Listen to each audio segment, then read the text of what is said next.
कथा आसपास तयार करतो. ही कथा सभ्य मर्यादेत असेल. कथेचे शीर्षक गंध प्रेमाच्या. शुभ्रा सकाळीच उठली होती. आज रविवार असूनही ती लवकर उठली कारण मनात एक वेगळीच उत्सुकता होती. बागेत नव्या फुलांची लागवड करायची योजना. खिडकीतून येणाऱ्या मंद वाऱ्याने तिच्या केसांना हलकेचा स्पर्श केला आणि एक गोडसा गंध हवेत दरवळला. तेवढ्यात दरवाजावर हलकासा टकटक झाला. शुभ्रा, उठलीस ना? आवाज होता शरदच्या, तिच्या शेजारच्या. हो, येतेच. ती पटकन दार उघडून बाहेर आली. शरदच्या हातात 2 छोटे रोपं होती. म्हटलं, तुला मदत करायला येतो आणि हे 2 तुझ्यासाठी. शुभ्रा हलकसं हसली. त्याच्या डोळ्यांतून ककटीचं प्रेम करत होतं. दोघंही बागेच्या बाजूला बसले आणि मातीच्या गंधात रमले. शरद, तुला फुलं लावायला आवडतं का? शुभ्राने विचारलं. फुलं नाही, पण तुला बहायला मात्र आवडतं, तो म्हणाला थोडासा लाजत. शुभ्राचं मन गदगदून आलं. ती काहीच बोलली नाही, फक्त हलक्या हाताने माती खोदत राहिली. वाद्याने पुन्हा एकदा तिच्या कुंतलांशी खेळ सुरू केला. शरदचं लक्ष तिकडे गेलं, पण त्याने स्वतःला सावरलं. कधीपासून मला सांगायचं होतं. शरद थोडक्यात थांबला. काय? शुभ्राने सहजतेने विचारले. की मी तुझ्यावर प्रेम करतो. ते ऐकून शुभ्राचा हात थोडा थरथरला. तिने डोकं वर करून पाहिलं. शरदचे डोळे प्रांजळ होते, निष्पाप. क्षणभर शांतता पसरली. मग शुभ्राने हळूच हसत विचारलं, मग एवढ्या दिवसांत का नाही सांगितलंस? शरद थोडा संकोचून म्हणाला, मला भीती वाटली आपण मैत्री गमावू. शुभ्राने हात मिटून त्याच्या हातावर ठेवला. शरद, काही भावना शब्दात नाही तर कृतीत दिसतात. मला तुझं प्रेम कधीचे जाणवलं होतं. शरदने तिच्या डोळ्यात पाहिलं. त्या डोळ्यात विश्वास होता, जिव्हाळा होता. त्या दिवशी दोघांनी फक्त फुलं नाही तर एकमेकांप्रती आपलं प्रेमही रुजवलं. संध्याकाळी जेव्हा बाग रंगांनी बहरली, तसं त्याचं आयुष्यही नवीन रंगांनी फुलायला लागलं.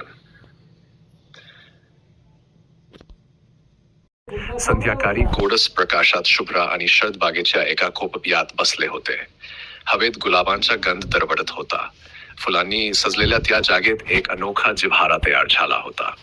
शरद, शुभ्राने मंद स्वरात सुरुवात केली. प्रेमात शब्दांपेक्षा स्पर्श महत्वाचा असतो असं म्हणतात, खरं नाही का?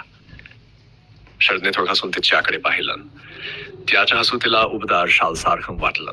शब्दही हवेत, तो म्हणाला, पण स्पर्श, तो तर आत्म्याचा संवाद असतो. हळूच शरदने तिच्या हातात घेतला. त्याच्या बोटांचा ऊब तिला अंगभर पसरली. शुभ्राच्या गालावर गुलाबी लाज उमटली. क्षणभर ती डोळे मिटून बसली, त्या स्पर्शाची अनुभूती घेत.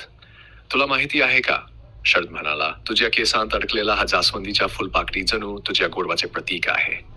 तो हलकेच पुढे सरकला आणि तिच्या केसांत अडकलेली फुलपाकळी अलगद काढली. त्याचा स्पर्श इतका सौम्य होता की शुभ्राला हृदयाचे ठोकेच जोरात जाणवू लागले. त्या जादुई क्षणी शुभ्राने डोळे उघडले. दोघांचे डोळे एकमेकांत विलीन झाले. काही क्षण दोघांनाही आजूबाजूच्या जगाचं भान राहील नाही. शरदने तिच्या गालावर हलकासा हात फिरवला. शुभ्राने क्षणभर डोळे मिटून त्याचा तो प्रेमळ स्पर्श अंगावर घेतला.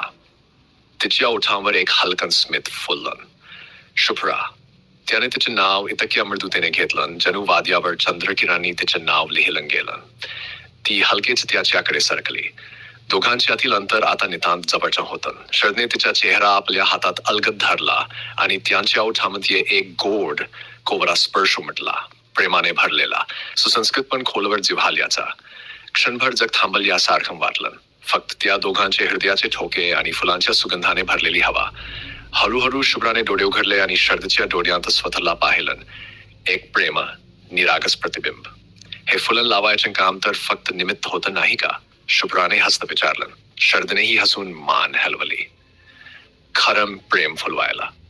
त्या रात्री चांदण्याच्या प्रकाशात 2 कोवरी मन एका अतूट बंधनाने जुळून गेली.